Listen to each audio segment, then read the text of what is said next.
So we're going to start off with a typical function and purpose of what SQL injection is all about.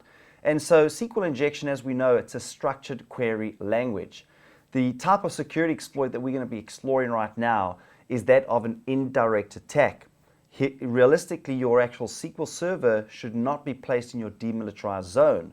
And more often than not, if you look at hosting solutions, a lot of times your actual website and all the other types of database functions for different services that you might be hosting are all on the same system. That's normally for smaller companies. However, for enterprise companies, you normally look at having your SQL server within the internal side of your network.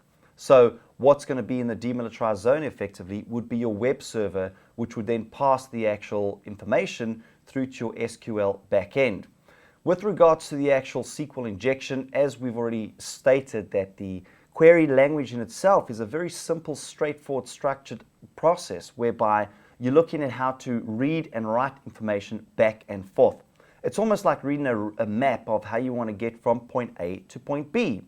So the technique itself for injecting SQL commands gives you the ability to bypass authentication and a whole lot of other features that we're going to talk about. Effectively, the exploit in itself is non-validated input, and therefore it's existing through both web applications as well as the actual SQL backend.